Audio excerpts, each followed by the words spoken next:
Good morning. Last class में हमने component of connective tissue के कंपोनेंट देखे, जिसमें हम सेल देखा, फाइबर देखा और मैट्रिक्स, कोशिका, तंतु और मैट्रिक्स आधात्री के बारे में देखा। ठीक, कोशिका में कौन कौन सी देखा हमने? फाइब्रोब्लास्ट सेल, तंतुकोरक सेल, फिर हमने देखा adipose cells and mast cell, macrophage and plasma cell और लिम्फोसाइट्स। फाइबर में क्या क्या देखा हमने? Collagen fibre, elastic fibre and reticular fibre. ठीक, यहाँ तक हमने देखा। किसी को यहाँ तक कोई डाउट है? इसके बाद मैट्रिक्स देखा। अब बात करेंगे टाइप ऑफ कनेक्टिव टिश्यू की। ठीक, जिसमें हम बात करेंगे कनेक्टिव टिश्यू के संयोजी ऊतक के प्रकार की बात करते हैं। कनेक्टिव टिश्यू कितने टाइप के होते हैं? 3 टाइप के होते हैं। कौन कौन से? Loose connective tissue, loose connective tissue, dense connective tissue, specialised connective tissue. Single loose connective tissue, single संयोजी ऊतक।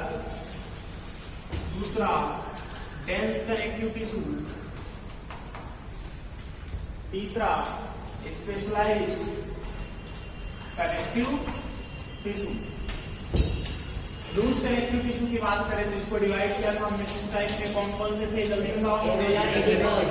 एरियोलर कनेक्टिव टिश्यू, अंतराली संयोजी ऊतक and adipose connective tissue. Adipose connective tissue. यदि इनकी बात करें तो इसको आगे इरेगुलर और इरेगुलर, लेकिन हम दूसरा क्लासिफिकेशन और देख रहे थे। White fibrous connective tissue and yellow fibrous connective tissue.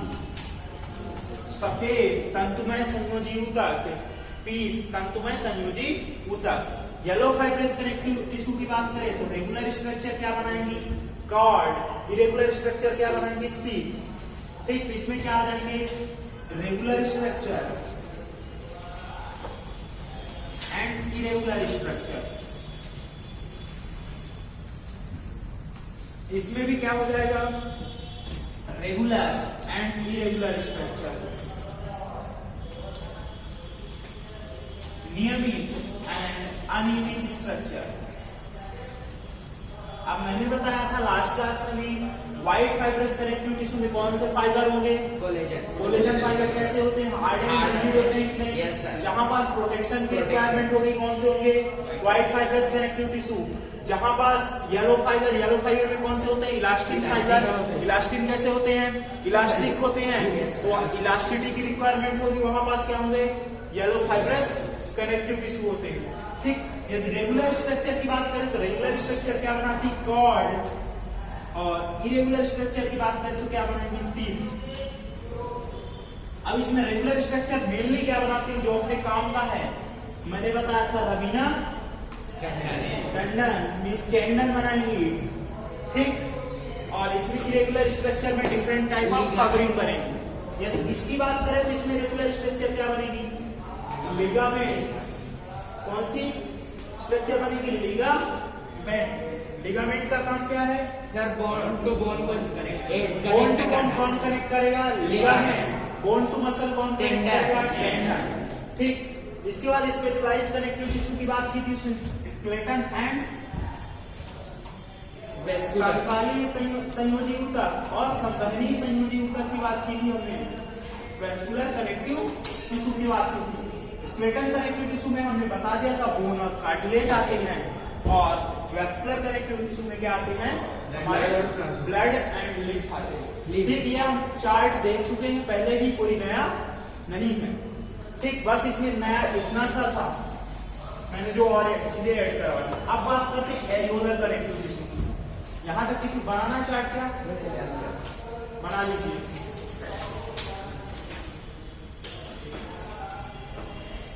पुराने वाले चार्ट में ऐड करना हो तो ऐड कर सकते हैं, कोई दिक्कत नहीं।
ठीक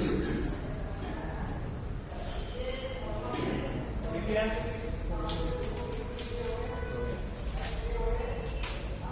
बात करते हैं एरियोलर कनेक्टिव टिश्यू को।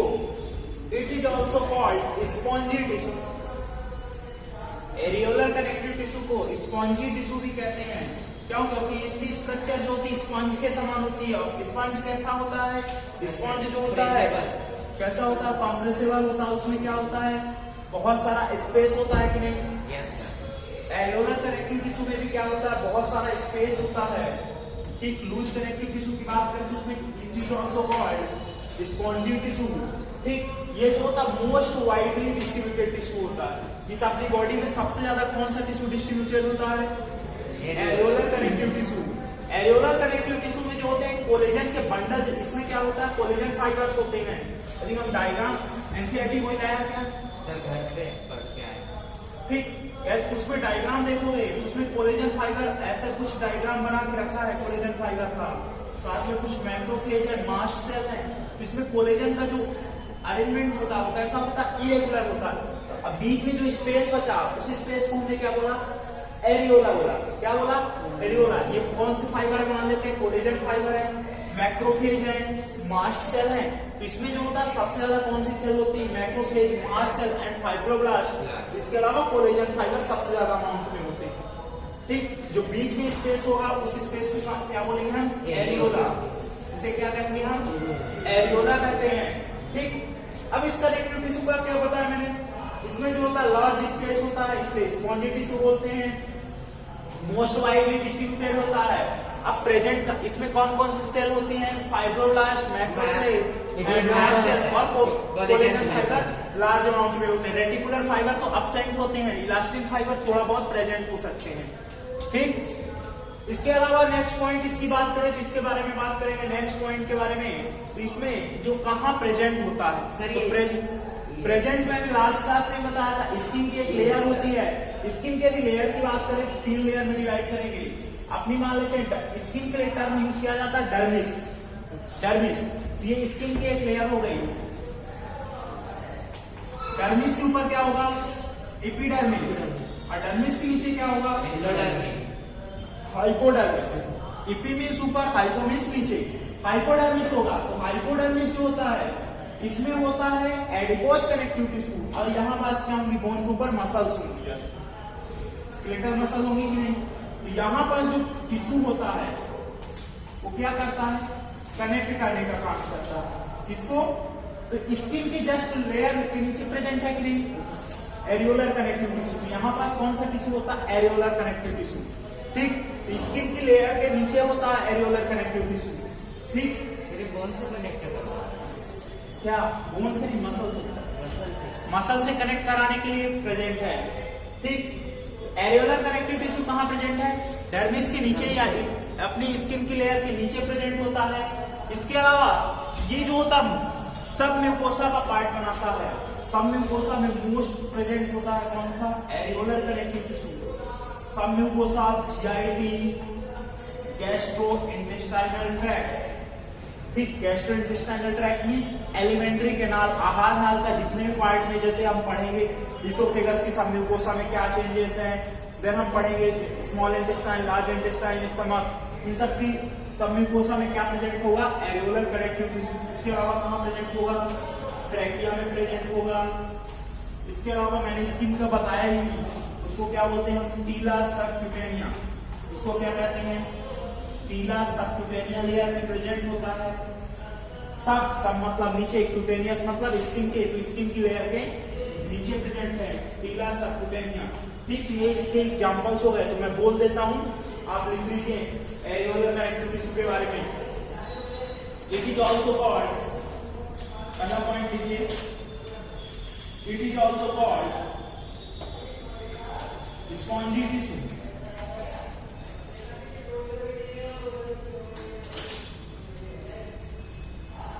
इसे स्पॉन्जी ऊतक या वायवीय ऊतक भी कहते हैं।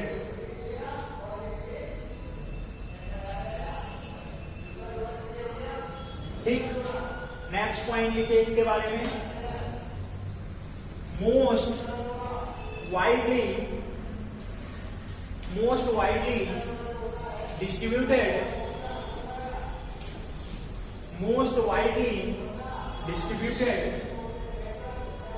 tissue in the body. Most widely distributed tissue in the body. Hindi में लिखिए, यह शरीर में सर्वाधिक फैला हुआ ऊतक है। यह शरीर में सर्वाधिक फैला हुआ ऊतक है। नेक्स्ट पॉइंट लिखिए, इस ऊतक में सर्वाधिक अंतरकोशिकीय अवकाश होते हैं। In this tissue, maximum intercellular space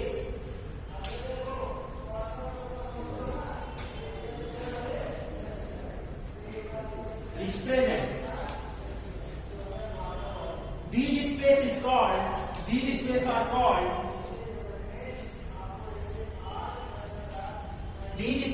called areola.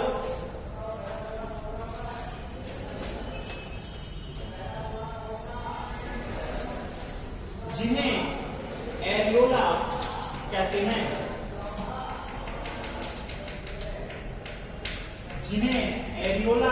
हैं। लिख लिया। नेक्स्ट पॉइंट लिखो, इन सेल मास्ट सेल, मैक्रोफेज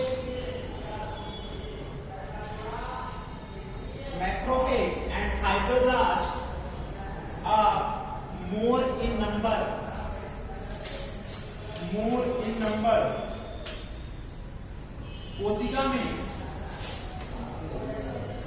कोशिका में फाइब्रोब्लास्ट, मैक्रोफेज, मास्ट सेल अधिक संख्या में पाई जाती हैं।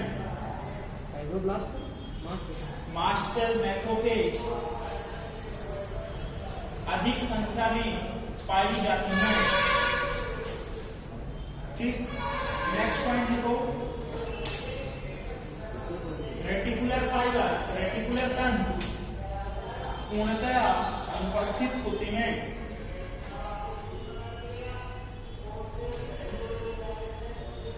Reticular fibres are completely absent. Reticular fibre are completely absent. Then example लिख लो, tela subcutaneum and submucosa of GIT, trachea या रेस्पिरेटरी ट्रैक्ट से लिख सकते हो, ट्रैकिया ब्रोंकाई में प्रेजेंट होती है। क्या बोलते हैं?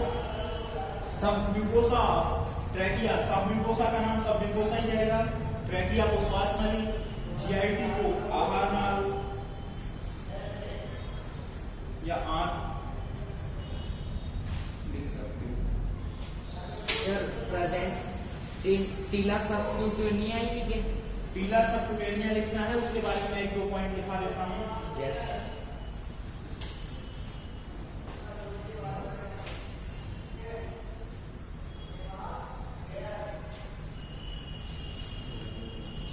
इसका पूछना क्या था आपने?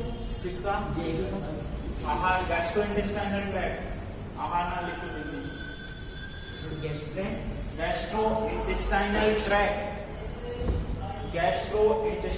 ट्रैक्ट, ट्रैकिया, ब्रोंकाई, सबम्यूकोसा में क्या होगा? जहां पास सबम्यूकोसा टर्म दिखे वहां पास क्या होगा? एरियोलर कनेक्टिव टिश्यू होगा। टीला सबक्यूटेनिया में लिखना, हिंदी में लिखना हो तो सबम्यूकोसा की श्वास नली में,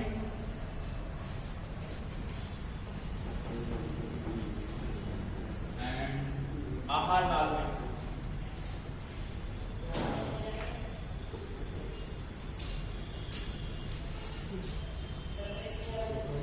टीला सबक्यूटेनिया में लिखना, a thin continuous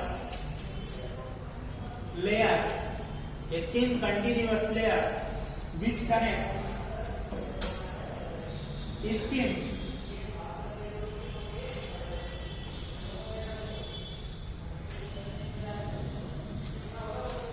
with underlying skeletal muscle.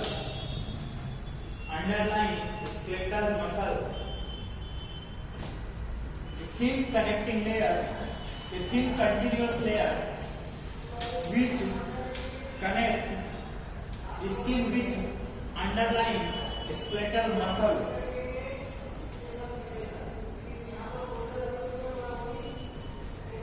Hindi में लिखना, त्वचा के नीचे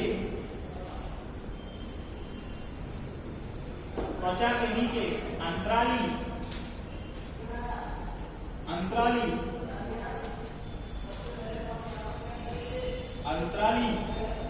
संयोजित ऊतक की पतली सतह परत जो त्वचा को पेशी स्तर से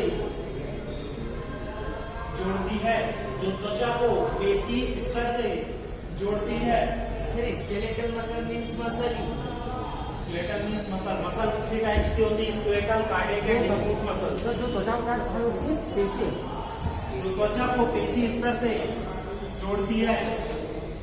लिख लिया यहाँ तक? Yes sir. अब बात करेंगे एडिपोज कनेक्टिव टिश्यू की। इसमें 2 टाइप के फैट होंगे, एक ब्राउन फैट, दूसरा व्हाइट फैट। मैं बता चुका हूँ इसके बारे में मोस्ट ऑफ दी चीजें पहले ही। ब्राउन फैट, दूसरा कौन सा आएगा अपना? White fat. व्हाइट फैट की बात करें तो इसमें कितने फैट के लोब्यूल्स या ग्लोब्यूल्स होंगे? व्हाइट फैट में मल्टीलोकुलर होगा या यूनिलोकुलर? इसमें यूनिलोकुलर होगा, मींस फैट के ग्लोब्यूल्स सिंगल होंगे। अब सिंगल फैट के ग्लोब्यूल्स होंगे तो इसमें क्या होगा? न्यूक्लियस कहाँ होगा? सर पेरिफेरी में होगा कि नहीं? परिधि में होगा कि नहीं? न्यूक्लियस पेरिफेरी में होगा तो कैसा? साइटोप्लाज्म का अमाउंट कम।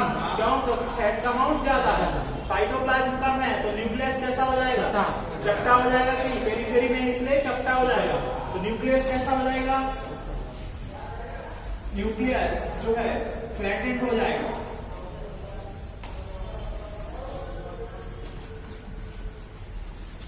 साइटोप्लाज्म का अमाउंट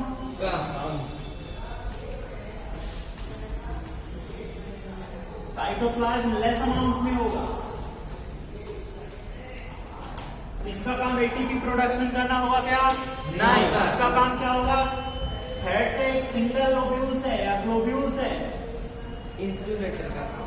फैट ग्लोब्यूल्स इंसुलेटर का काम करेगा या वहां पास प्रेजेंट होगा जहां पास फैट का स्टोरेज होगा। यदि स्टोरेज करना होगा तो कौन से फैट को यूजफुल मानेंगे? व्हाइट फैट या ब्राउन फैट? White fat. क्यों? क्योंकि उसमें लार्ज अमाउंट में फैट स्टोर होगा। ठीक, तो कहां पास प्रेजेंट होगा? इंसुलेटर के रूप में प्रेजेंट होगा या तो स्टोरेज के रूप में प्रेजेंट हो सकता है। ठीक, इंसुलेटर के रूप में कहां होगा? सर वेल में।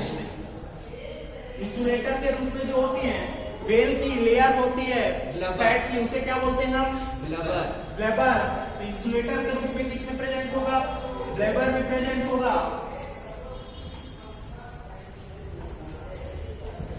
ब्लेबर किसमें होती है? वेल में होती है। वेल पता है ना सभी को?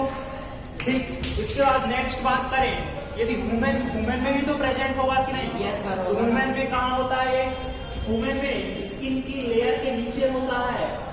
ह्यूमन में स्किन की लेयर के नीचे होता है। स्किन की लेयर की कौन सी लेयर्स में होता है? तो स्किन की हाइपोडर्मिस में क्या होता है? हाइपोडर्मिस में फैट की लेयर्स होती है जिसे हम क्या कहते हैं? पेनिकुलस एडिपोसस। उसे क्या बोलते हैं हम? पेनिकुलस एडिपोसस कहते हैं। नेक्स्ट, यदि बात करें ह्यूमन के दूसरे अदर पार्ट की बात करें तो ह्यूमन की बोन मैरो, अस्थि मज्जा कितने टाइप की होती है? 2 टाइप की, yellow bone marrow and red bone marrow. Red bone marrow का काम क्या होता है? आरबीसी डब्ल्यूबीसी का फॉर्मेशन करना। लेकिन येलो बोन मैरो की बात करें तो उसका काम क्या होता है? फैट को स्टोर करना। तो और काम होगा येलो बोन मैरो में। हाइपोडर्मिस में जो होती है उसे क्या बोलते हैं? पेनिकुलस एडिपोसस, पेनिकुलस एडिपोसस कहते हैं। यहां तक क्लियर है? किसी को कोई डाउट? समझ में आ रहा सभी लोगों को? इसमें फैट का अमाउंट ज्यादा है, फैट का एक सिंगल लार्ज मॉलिक्यूल्स है, इसलिए साइटोप्लाज्म कम होगा कि नहीं। अब मान लो ये रूम है सिंगल, इस रूम में हम क्या करते हैं, बहुत सारी टेबल्स रख देते हैं तो स्पेस कम हो जाएगा कि नहीं। यदि टेबल को हटा देंगे तो स्पेस ज्यादा हो जाएगा कि नहीं। तो टेबल जहां नहीं है उस स्पेस को मान लेते हैं साइटोप्लाज्म है, और जहां टेबल है उसे मान लेते हैं फैट है। ठीक, सिंपल सा। तो यदि टेबल का अमाउंट ज्यादा होगा तो साइटोप्लाज्म का अमाउंट कम होगा, सिंपल सा कि नहीं। वैसे सेल में यदि फैट का अमाउंट ज्यादा होगा तो साइटोप्लाज्म कम होगा। जब साइटोप्लाज्म कम होगा तो स्पेस कम होगा, स्पेस कम होगा तो न्यूक्लियस क्या राउंड गोल रह पाएगा क्या?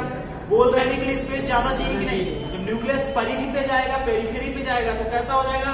चपटा हो जाएगा। तो इनका मेन काम क्या होगा? फैट को स्टोर करना, या तो इंसुलेटर का काम करेंगे। ठीक, जहां पर इंसुलेटर के रूप में ब्लैबर में प्रेजेंट होते हैं, वुमेन्स में हाइपोडर्मिस में होते हैं, जिसे क्या बोलते हैं? पेनिकुलस एडिपोसस। इसके अलावा येलो बोन मैरो में होते हैं। न्यूक्लियस फ्लैटेंड एंड किस पार्ट में होता है? पेरिफेरी वाले पार्ट में होता है, परिधि पार्ट में होता है। ठीक, अब बात करते हैं यदि ब्राउन फैट की। इसी ब्राउन फैट को मैंने पहले ही बताया, जिसमें क्या होगा? फैट के छोटे छोटे मल्टीपल लोब्यूल्स होंगे। अब इसमें फैट में क्या होगा? साइटोप्लाज्म का अमाउंट ज्यादा होगा, साइटोप्लाज्म का अमाउंट ज्यादा होगा तो इसमें क्या होंगे? माइटोकॉन्ड्रिया ज्यादा होंगे। माइटोकॉन्ड्रिया सेल बायोलॉजी पढ़ी? Yes sir. माइटोकॉन्ड्रिया एक क्वेश्चन पूछता हूं मैं, माइटोकॉन्ड्रिया के नंबर किस पर डिपेंड करते हैं? सर एटीपी सिंथेसिस करने पर, एनर्जी पर, बॉडी की रिक्वायरमेंट पर, साइटोप्लाज्म पर। साइटोप्लाज्म फंक्शन बता रहे हो सर, साइटोप्लाज्म पे, फिजियोलॉजिकल एक्टिविटी पर, तो सर वही एनर्जी की रिक्वायरमेंट, एनर्जी की रिक्वायरमेंट पर। एनसीईआरटी ये वर्ड बोलती है फिजियोलॉजिकल एक्टिविटी पर। फिजियोलॉजिकल एक्टिविटी का मतलब क्या है? सेल कितना ज्यादा काम कर रही है। ठीक, तो साइटोप्लाज्म का अमाउंट ज्यादा होगा, साइटोप्लाज्म का अमाउंट ज्यादा होगा तो माइटोकॉन्ड्रिया के नंबर भी जनरली ज्यादा होंगे। माइटोकॉन्ड्रिया के नंबर ज्यादा होंगे तो क्या होगा? उसमें साइटोक्रोम का नंबर ज्यादा होगा। साइटोक्रोम का नंबर ज्यादा हुआ, इसलिए इसे क्या बोलते हैं हम? सर इसमें फिर आयरन ऑक्सीडेज ज्यादा होगा। Cytochrome oxidase, cytochrome oxidase reductase iron का अमाउंट ज्यादा होगा। अब साइटोक्रोम के ज्यादा होने की वजह से अपीयरेंस कैसा हो जाएगा? ब्राउन। इसलिए इस फैट को क्या बोलेंगे? ब्राउन। अब साइटोक्रोम के नंबर ज्यादा है तो ईटीसी पाथवे ज्यादा चलेगा कि नहीं? Yes sir. ज्यादा चलेगा तो एटीपी का भी प्रोडक्शन ज्यादा होगा कि नहीं? इस जहां पास इसकी रिक्वायरमेंट होगी एटीपी की, वहां पास कौन सा होगा? Brown fat. मैंने एग्जांपल बताए थे, क्या कहते हो? न्यूबॉर्न बेबी और एक ही बताया था, रोडेंट्स भी बताए थे बेटा। सर क्या? Rodents, newborn baby and rodents में होते हैं मिस गिलहरी, जो छोटे जानवर होते हैं। सर इसीलिए ब्राउन होती है क्या? नहीं, उसके स्किन का कलर ब्राउन फैट से कोई लेना देना नहीं। ठीक, स्किन का या तुम्हारा कलर जो भी है इससे ब्राउन फैट से लेना देना नहीं है भैया। इसका लेना देना मिलेनिन से। पिगमेंट होता है, लिख लीजिए या पॉइंट बोल के लिखा दो। लिख लीजिए हिंदी वाला पॉइंट पे सर, हमें भी बोल दीजिए।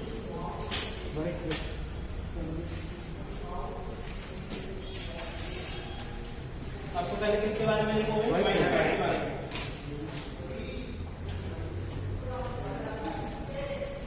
व्हाइट फैट में लिखो, इसका निर्माण मल्टीलोक्युलर बहुगोलकीय वसा कोशिकाओं से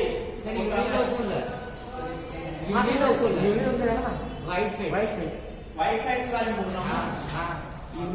यूनिलोक्युलर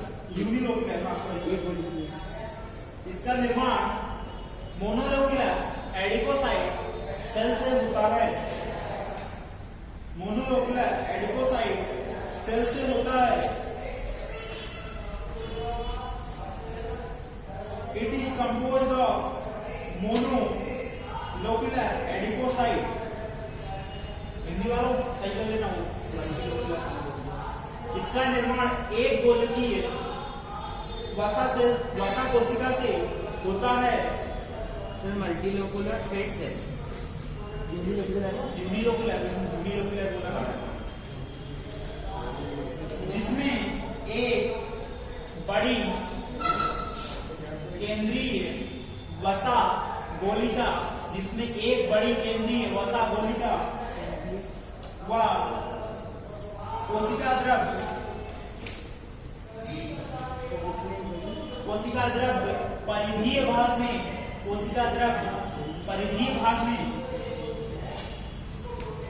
भाग में पतली परत के रूप में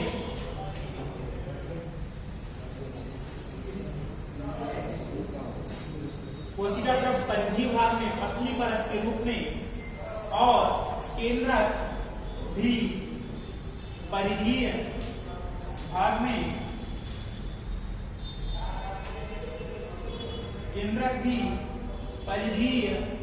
में उपस्थित होता है। सर इंग्लिश में एक बार पहला दूसरा दोनों बोलिए। परिधीय भाग में उपस्थित होता है। इंग्लिश में देखो, it is composed of monolocular adipocyte which single large fat globule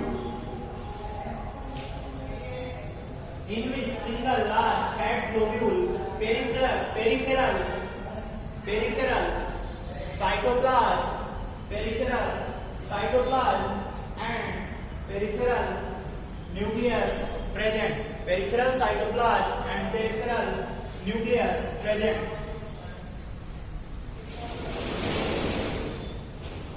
Due to less amount of cytoplasm,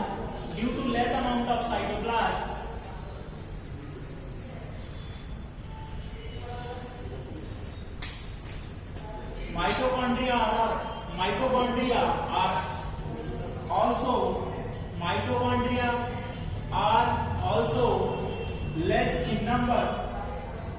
Due to less amount of cytoplasm, mitochondria are less in number, so they produce less energy. कम मात्रा में cytoplasm होने के कारण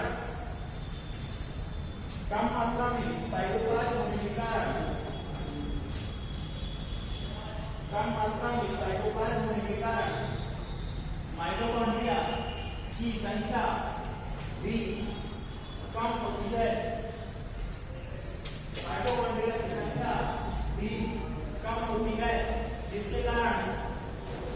जिसके कारण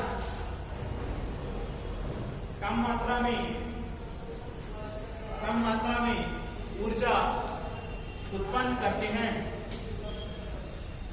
में ऊर्जा उत्पन्न करते हैं। सर ये एग्जाम्पल लिखो। जिस सेल में होता है उसे एडिपोसाइट बोलते हैं। एडिपोसाइट कोशिका में फैट का स्टोरेज होता है। नेक्स्ट लिखो एग्जाम्पल इसका लिखो। Yes sir.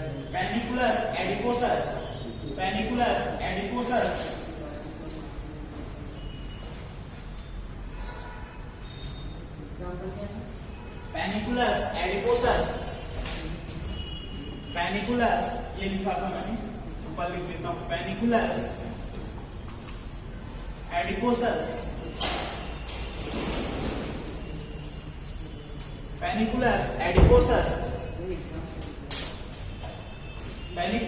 एडिपोसस क्या फैट की एक लेयर है, जिसे हम क्या बोल रहे हैं, पैनिकुलस एडिपोसस।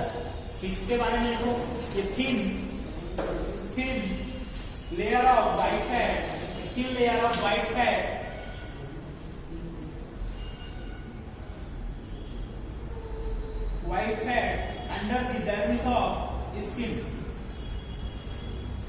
under the dermis of skin, which is also called hypodermis. Under the dermis of skin, which is called hypodermis of the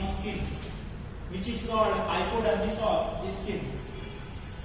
Hindi में लिखना, त्वचा के नीचे वसा की संग्रहित पतली सतत परत होती है, जिसे मानव में त्वचा की हाइपोडर्मिस कहते हैं। हाइपोडर्मिस कहते हैं। दूसरा एग्जांपल लिख लो, येलो बोन मैरो, हाइपोडर्मिस कहते हैं। मानव में त्वचा की हाइपोडर्मिस कहते हैं। Yellow bone marrow, yellow bone marrow, पीत अस्थि मज्जा, पीत अस्थि मज्जा, blubber,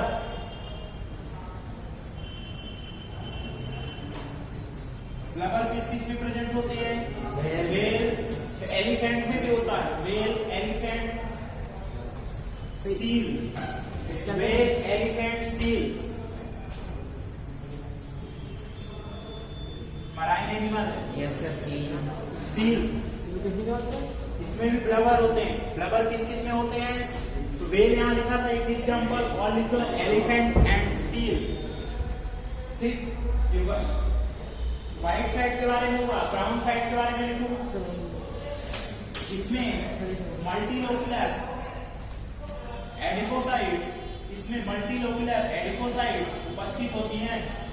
it is composed of multilocular adipocyte, it is composed of multilocular adipocyte. इसमें बहुकोशिकीय वसा कोशिकाएं उपस्थित होती हैं। It is composed of multi locular adipocyte. Sir adipocyte एक बार बताना क्या होता है? एडिपोसाइट, एडिपोसाइट कोशिका होती है बेटा, सेल का नाम है। एडिपोसाइट कोशिका है। बताया तो था एडिपोसाइट सेल टू टाइप की होती है, यूनिलोकुलर एंड मल्टीलोकुलर एडिपोसाइट। अच्छा, ठीक, इसमें नेक्स्ट पॉइंट लिखो, cytoplasm is more amount, cytoplasm अत्यधिक मात्रा में, साइटोप्लाज्म अत्यधिक मात्रा में होता है, साइटोप्लाज्म अत्यधिक मात्रा में होता है। Next point, due to more number of mitochondria, due to more number of mitochondria,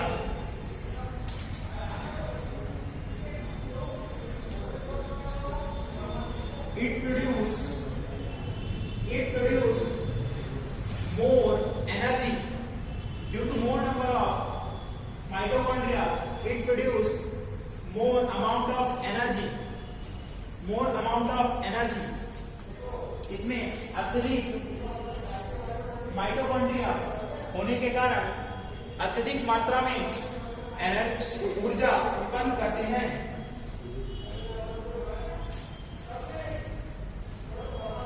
next point लिख लेना एक और, साइटोक्रोम के बारे में। Brown colour of fat due to presence of brown color of fat due to presence of cytochrome, brown color of fat due to presence of cytochrome। हो गया लिख लिया सर, इसके एग्जांपल लिख लेते हैं। भूरी वसा, सर हिंदी में लिखना, वसा का भूरा रंग, वसा का भूरा रंग, ब्राउन कलर, वसा का भूरा रंग साइटोक्रोम वर्णक के कारण होता है। इसके एग्जांपल ले लेना, क्या क्या एग्जांपल हो जाएंगे सर? न्यूबॉर्न बेबी रोडेंट्स, हाँ न्यूबॉर्न बेबी रोडेंट्स, रोडेंट्स नवजात शिशु जो होता है न्यूबॉर्न बेबी, और रोडेंट्स में लिख लेना जो छोटे एनिमल्स आते हैं ना, लाइक रैट हो गया, स्क्वेरल्स हो गया और श्रीव हो गया। एनसीईआरटी में श्रीव का एग्जांपल दिया है कहां पास, इकोलॉजी पढ़ोगे, मंजोर ऐसा करके कुछ नाम दिया। रैट एंड श्रीव लिख लेना, एनसीईआरटी की नाम निकालेगा। ठीक, तो ये किसके बारे में हो गया, एडिपोसाइट के बारे में। अब बात करेंगे किसकी, हम व्हाइट फाइब्रस कनेक्टिव टिश्यू के बारे में। जल्दी से उसको भी लिख लेते हैं।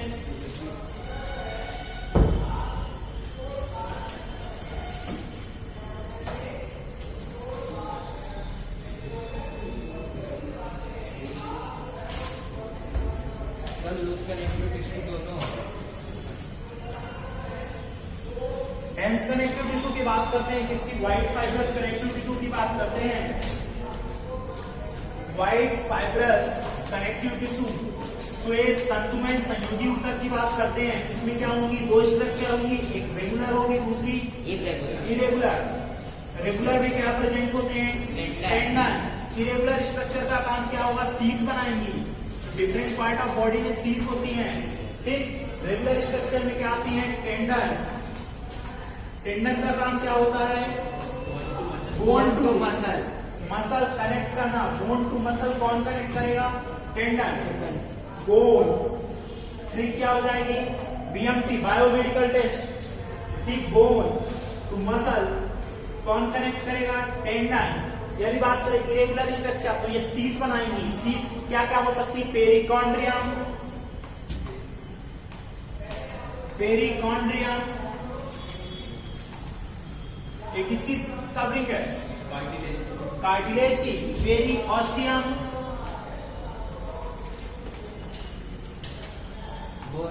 बोन की। और बताओ जल्दी से। प्लूरल मेम्ब्रेन, और बहुत सारी कवरिंग है कि नहीं? Renal capsules, Glisson's capsule, renal capsule, ठीक। मैं सबके बारे में भी लिखाता हूँ। व्हाइट फाइब्रस कनेक्टिव टिश्यू की बात करें तो इसमें किसका अमाउंट ज्यादा होगा? इसमें पहली बार डेंस है, तो डेंस है तो मैट्रिक्स का अमाउंट कम होगा कि नहीं? क्योंकि स्पेस कम होगा। व्हाइट फाइबर है, तो व्हाइट फाइबर में किसका अमाउंट ज्यादा होगा? कोलेजन फाइबर का अमाउंट ज्यादा होता है। कोलेजन फाइबर का अमाउंट जो होता है ज्यादा होता है, मैट्रिक्स कम होता है। थोड़ा बहुत इलास्टिन फाइबर भी प्रेजेंट हो सकता है, लेकिन रेटिकुलर फाइबर जो होता है कंप्लीटली एब्सेंट होता है। Reticular fibre, reticular fibre completely absent होता है, ठीक। पहले ये एग्जांपल देखो, फिर इसके बारे में मैं दोनों साइड दिखाता हूं।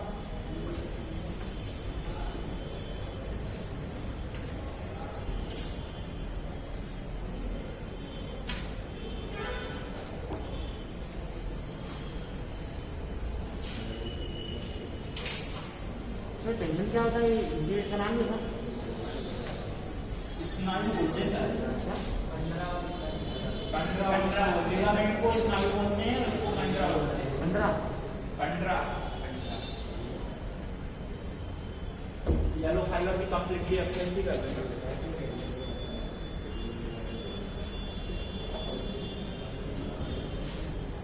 मैं बोल देता हूं इसके बारे में।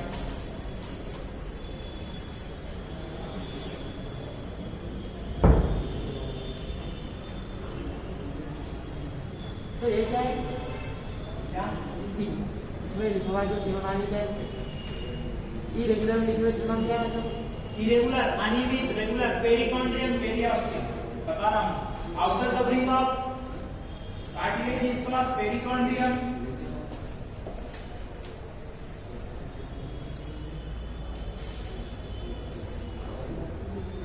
अभी बहुत सारी लेयर्स हैं, और ग्लिसन्स कैप्सूल मैंने बताई थी अभी, और हार्ट की कवरिंग हो जाएगी, जिसे क्या बोलते हैं? पेरिकार्डियम बोलते हैं।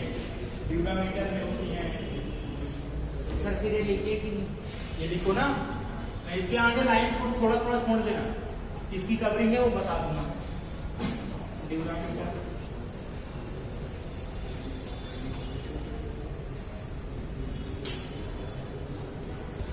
उसके पहले ये पॉइंट लिख लिए ना, इसके पहले नहीं लिखा।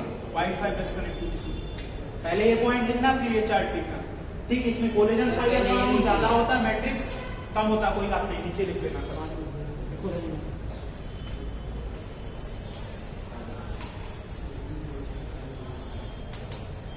पेरिकार्डियम और कौन सी बची? ग्लिसन्स कैप्सूल,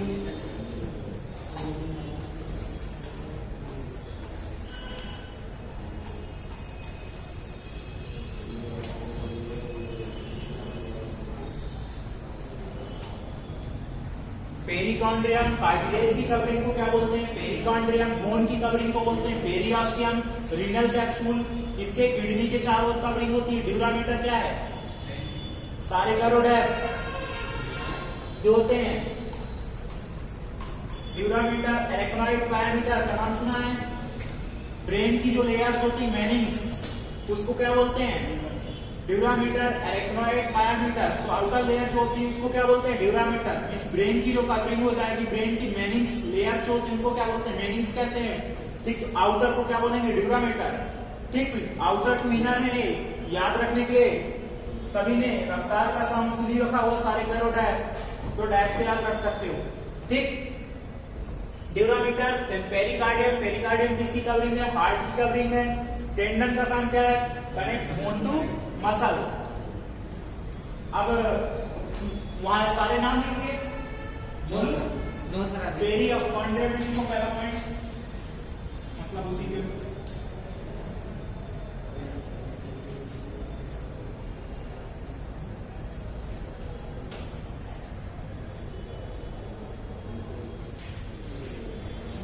यस सर बोलिए। पेरिकार्डियम, पेरिकॉन्ड्रियम में लिखो outer covering of cartilage, outer covering of cartilage. Hindi में लिखो उपास्थि आवरण, उपास्थि आवरण। नेक्स्ट, पेरियोस्टियम के बारे में लिखो आउटर कवरिंग ऑफ बोन, अस्थि का आवरण।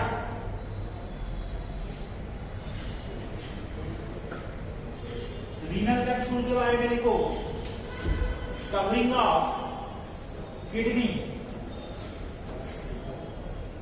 किडनी का आवरण, या किडनी के चारों तरफ उपस्थित होते हैं वृक्क, किडनी को बोलते हैं हिंदी में वृक्क। नेक्स्ट, ड्यूरामीटर के बारे में लिखो outer most covering of brain, outer most covering of brain.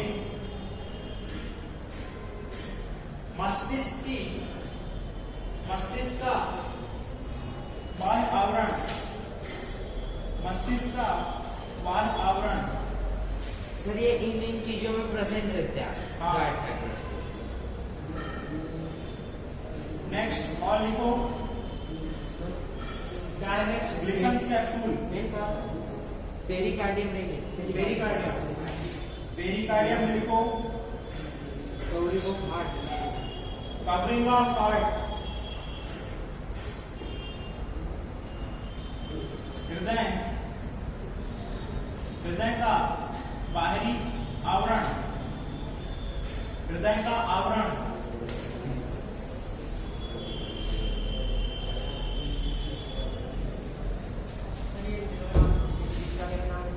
क्या? Arachnoid pia mater. इसको क्यों लिख रहे हो? अभी पढ़ेंगे ना। नेक्स्ट, ग्लिसन्स कैप्सूल के बारे में लिखो यकृत पालिकाओं का, यकृत हिपैटिक ग्लोब्यूल्स होते हैं कि नहीं? यकृत पालिकाओं का आवरण, लिख लेते हैं। Covering of hepatic globules.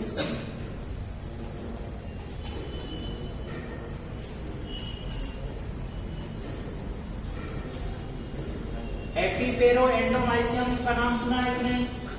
एपीपेरो एंडोमाइसियम, ये किसकी कवरिंग होती है? ये कवरिंग होती है उसकी मसल्स की। हम पढ़ेंगे स्ट्रक्चर ऑफ मसल। ठीक, इपीमाइसियम लिख लें। इपीमाइसियम लिखो। नेक्स्ट, एग्जांपल इपीमाइसियम में भी क्या प्रेजेंट होता है? Wide fibrous connective tissue.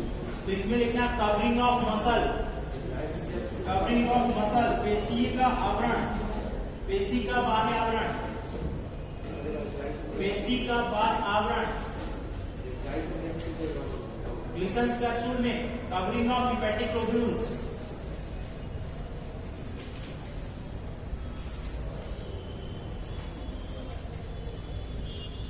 Sir ये सारे जो नाम है वो इंग्लिश में आएंगे ना? ऐसे पूछे जाएंगे पेरिकॉन्ड्रियम किसकी लेयर्स है या कौन सा टिश्यू प्रेजेंट होता है, तो वही क्वेश्चन बनते हैं। ठीक, एपीमाइसियम कवरिंग ऑफ मसल लिख लिया। टेंडन में एक पॉइंट और लिख दो, strongest tendon of the body is tendo calcaneal, tendo calcaneal. Sir starting से बोलिए। Strongest tendon of the body tendo calcaneal. Tendo calcaneal tendon सबसे मजबूत, शरीर की सबसे मजबूत कंडरा टेंडो कैल्केनियल टेंडन है। ये वाला टिश्यू सबसे मजबूत है, शरीर से सबसे मजबूत ना, ये टेंडन ये वाला सबसे मजबूत है। बॉडी का सबसे मजबूत माना जाता है। टेंडन। हाँ, शरीर का सबसे मजबूत कंडरा टेंडनो कैल्केनियल या टेंड्रो कैल्केनियस भी कई बार बोल सकता है, टेंडन है। ठीक, अभी किसके बारे में हो गया? वाइट फाइब्रस कनेक्टिव टिश्यू के बारे में हो गया। वाइट फाइब्रस कनेक्टिव टिश्यू के बारे में 2-3 पॉइंट उधर जो लिखे थे उनको लिख रहा हूँ या लिख लिया सभी लोगों ने? लिख लिया उनको लास्ट में। सर ये वाला सर वाला लिख नहीं। पहला पॉइंट क्या है इसमें? कोलेजन तंतु अधिक मात्रा में पाए जाते हैं और मैट्रिक्स कम होता है, मैट्रिक्स का मात्रा कम होती है, और रेटिकुलर फाइबर और येलो फाइबर absent एब्सेंट होते हैं। ठीक, कोई डाउट यहाँ पर? नेक्स्ट क्लास में हम येलो फाइब्रस कनेक्टिव टिश्यू के बारे में देखेंगे। ठीक है, Yes, sir. Thank you. Sir की ग्रुप में ये ज्यादा रहेगा इलास्टिक